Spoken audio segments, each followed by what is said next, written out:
Bienvenidos a un nuevo episodio de Finanzas al alcance de todos. Este es un espacio donde vamos a desmitificar las finanzas, explicarlas de forma clara y sencilla, para que todos de una vez podamos entenderlas de forma fácil, de cómo hacer para invertir. Porque seamos sinceros, ¿quién no ha sentido alguna vez que en el mundo de las finanzas es un rompecabezas? Desde Gletir lo que queremos es poder ayudarlos a sacar ese concepto difícil y hacerlo fácil. Hoy estamos junto a Guzmán Telesca, parte del equipo de Gletir, además docente. ¿Quién mejor que para podernos explicar un poquito de este mundo tan complejo de forma fácil? Guzmán, bienvenido. Gracias por acompañarnos una vez más. El tema que hoy nos trae es el tema de la educación financiera, ¿no? Una vez más, educación financiera. ¿Por qué desde chiquitos no nos enseñan educación financiera? ¿Qué es lo que consideras tú que falta? A ver, eso es algo que si uno se aleja un poco y ve en la educación, se pregunta, ¿no? ¿Por qué a veces nos enseñan a sumar, a restar, a dividir, nos enseñan sobre geografía, nos enseñan sobre la historia, pero no nos enseñan a cómo manejar el dinero, un dinero que manejamos todos los días y que no solo que manejamos todos los días, sino que lo manejamos durante toda nuestra vida. Yo creo que desde que el niño recibe su mesada, ya intrínsecamente le están dando dinero para que se pueda administrar, ya sea en gastos lo más humano que es la comida, en el liceo, en el recreo, pero nadie nos enseña desde la educación a cómo poder manejar ese dinero. Y a mí hace poco leí un informe de la OCDE y del Banco Mundial que decía que 7 de cada 10 personas son analfabetos financieros. Y esto, por favor, siempre las generalidades y los promedios son injustos. Es mucho, ¿no? No estamos hablando. No, en los países nórdicos la tasa de alfabetización financiera eleva al 70%, en los mercados emergentes va hacia el 20-30%, ahí es cuando el promedio está en un 7 de cada 10 son analfabetos financieros. Y a mí me asombró ese número, entonces fui a las preguntas, bueno, ¿qué nivel de preguntas es aquella que le hacen para determinar este grado?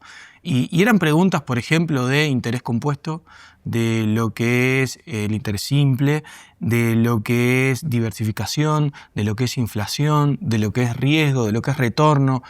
Que bueno, nosotros o desde Gletir o desde este palo financiero estamos acostumbrados a estos conceptos, pero hay un mundo que no. Y me parece que ahí hay un gran desafío para poder acercar todos estos conceptos que están amenazados en este mundo contemporáneo del medio XXI.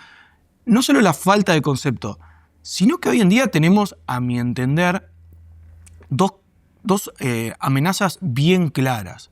Uno es el consumo, que hoy en día el consumo y la preferencia por la inmediatez.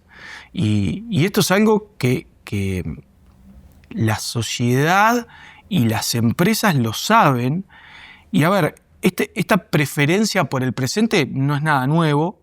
Desde el Paleolítico, desde ese hombre de las cavernas, si le decías, mirá, tengo un racimo de bananas para darte hoy o dártelo dentro de una semana, 2 semanas, te decía sin lugar a dudas, dámelo hoy, yo mañana no sé si existo, hay un montón de amenazas, de vida, de mucha incertidumbre.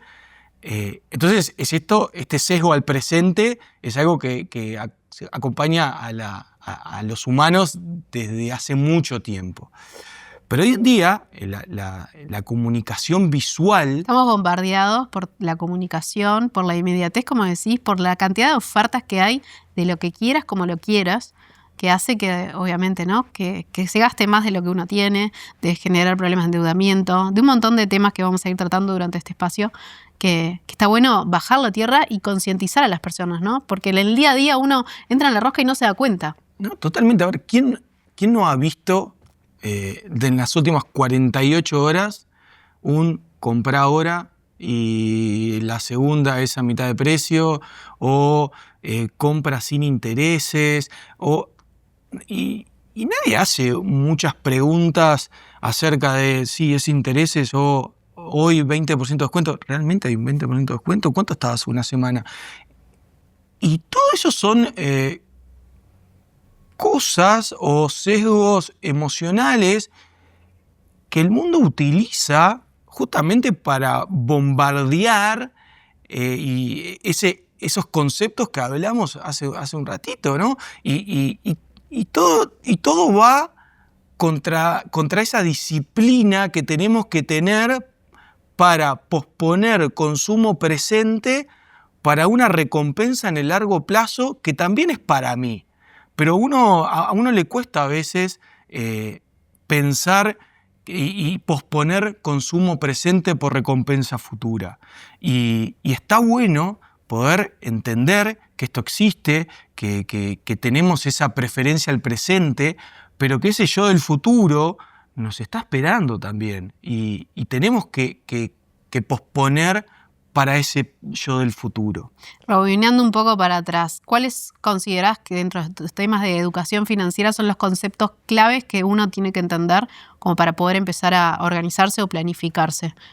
Mira, a mí me parece que lo primero y más importante para esto del consumo, hay por ejemplo, dos tips bien claros, que es, por ejemplo, está comprobado que si tú estás triste, estás dispuesto a pagar mucho más. ¿Por qué? Porque el consumo es como que un alivio emocional, pero todos sabemos que es un alivio emocional de momento, inmediato. No resuelve el problema de fondo. Te trae otros. Te trae otros, que es la deuda o el consumo en algo que no necesito. El otro es, por ejemplo, esa famosa regla de las 24 horas. Ok, quiero comprarme algo.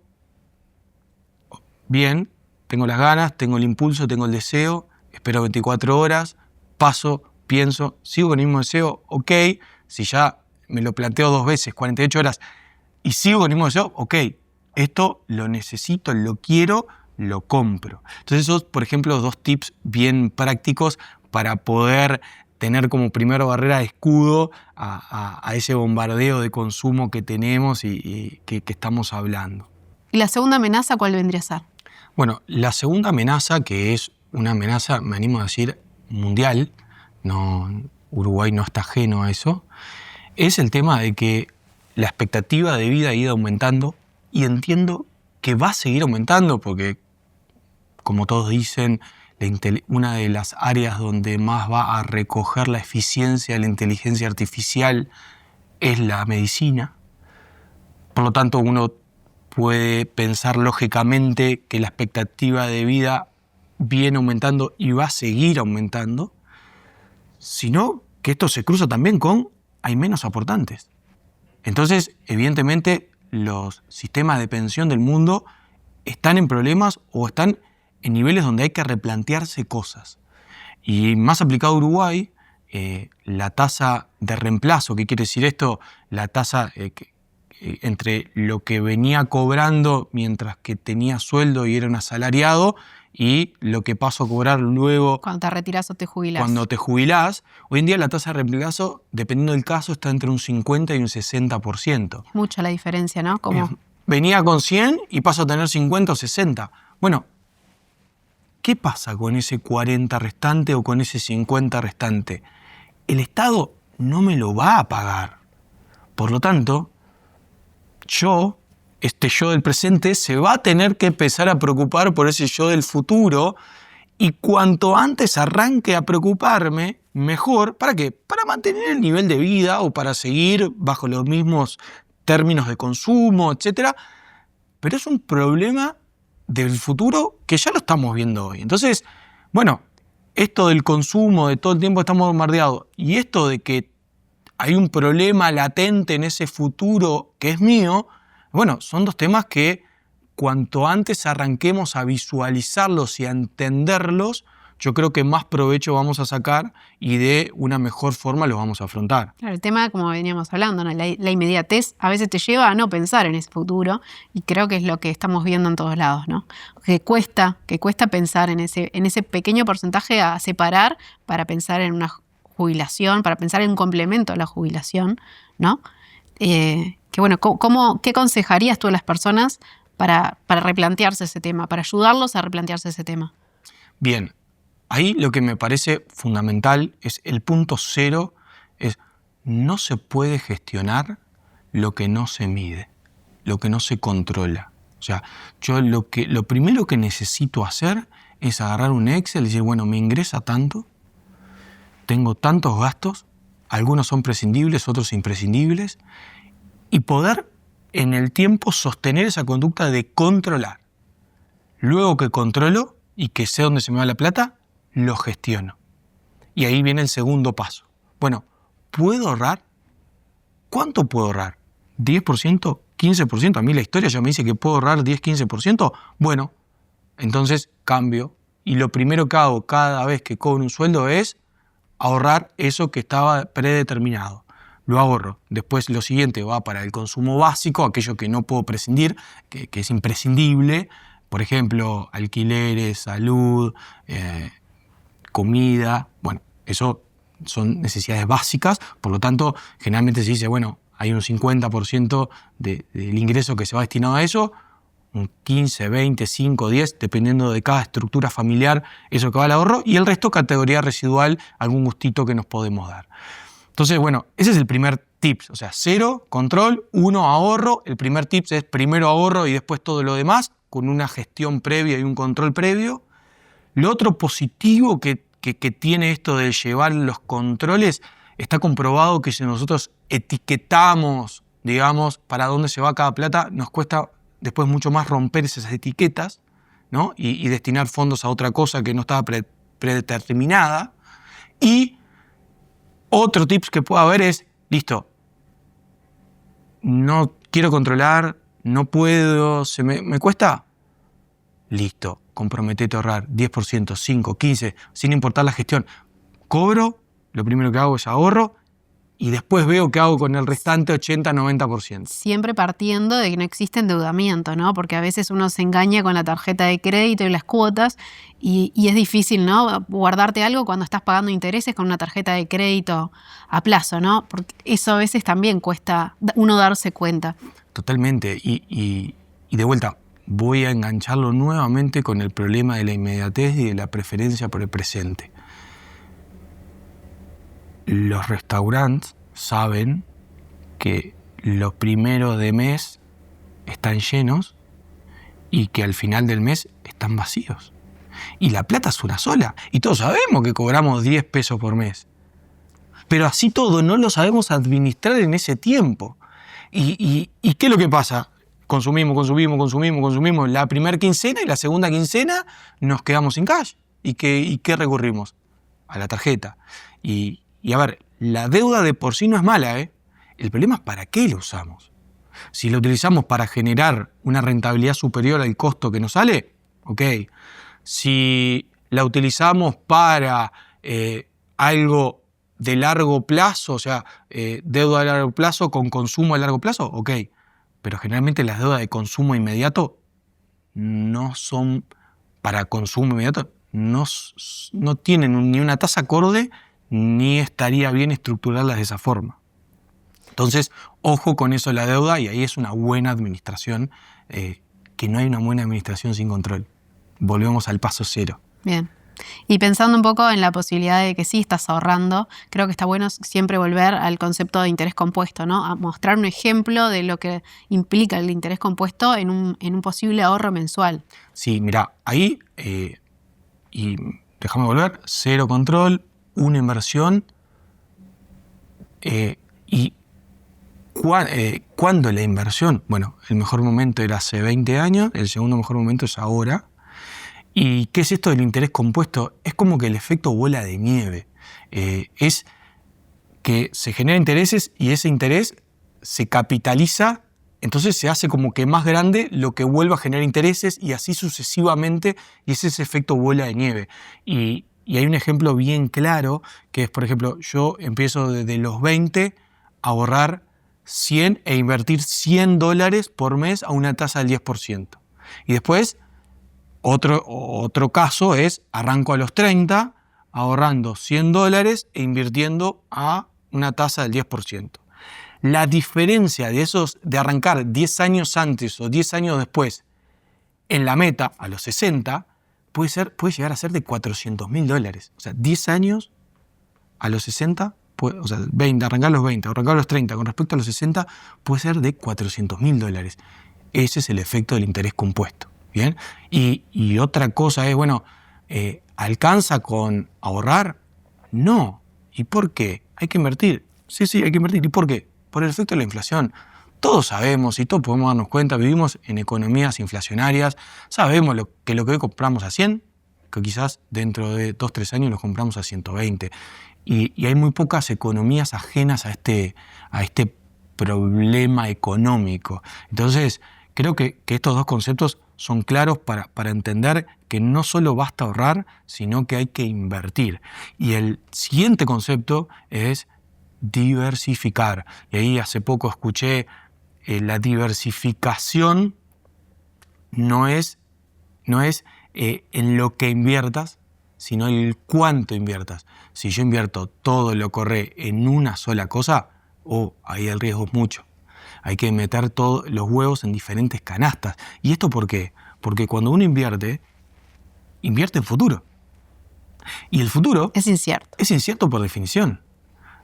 Ahí hay que ser suficientemente humildes para despojar al ego y decir, yo me la sé toda. No. El futuro es incierto, hay muchas variables que no manejamos, por lo tanto, tomemos decisiones racionales, con fundamentos, pero entendiendo que hay una multiplicidad de factores de futuro que no manejamos. Entonces, creo que la diversificación es el siguiente concepto a entender luego de la inversión y de todo lo que hemos hablado hasta el momento. Hoy desde Egletir estamos manejando un programa de educación básico, revisando todos este tipo de conceptos que lo estamos ofreciendo a empresas de forma gratuita, que de repente puede ser una alternativa, ¿no? Un acercamiento tanto a personas comunes como a empleados de una empresa que quieran empezar a introducirse en este mundo o tomar conciencia de conceptos claves para el día a día de la vida, ¿no? Como corolario final, y siempre me gusta agarrarme de algunos estudios que he leído, se hizo un estudio en una universidad donde agarraban un grupo de gente y se les pedía que imaginen un estrés financiero. Luego de esa imaginación se les ponía una prueba de razonamiento y de memoria. Después a otro grupo no se les hacía imaginar un estrés financiero y se les ponía esa misma prueba de razonamiento y memoria. Los resultados entre estos dos grupos fue muy superior en aquellos que no habían imaginado, solo con imaginar un estrés financiero. ¿Y esto qué quiere decir? Que el estrés financiero y el no control del dinero, de nuestras finanzas y de este futuro que soy yo mismo, que aunque no parezca soy yo, el no control de eso y no tener un fondo de emergencia, por ejemplo, que me haga responder ante una emergencia financiera con deuda y la deuda trae más cosas. Bueno, solo el hecho de imaginar eso y de no administrarlo ocupa capacidad mental, me hace tomar peores decisiones a nivel vida, y la vida es trabajo, es social, me hace tomar peores decisiones. Entonces, hay que preocuparnos por todos estos conceptos que acabamos de decir para que nuestra vida nos vaya mejor y poder afrontar ese presente y ese futuro de una mejor manera. Perfecto. Bueno, muchas gracias, Guzmán. Bueno, gracias a ustedes. Quedamos a las órdenes. Por el espacio y por tratar de acercar estos conceptos y hacernos despertar y decir, bueno, ok, esto es un problema o son temas contemporáneos, los localizo, hay herramientas para trabajarlo, si no las tengo, me acerco a alguien que las tenga, de vuelta. Y la retribución es personal y es a lo largo del tiempo, ¿no? Desde Gletir quedamos a las órdenes, dejamos a disposición a todos aquellos interesados en el plan de educación financiera que comenten la palabra educación. Nos pondremos en contacto para poder compartirles este plan y, bueno, trabajarlo juntos.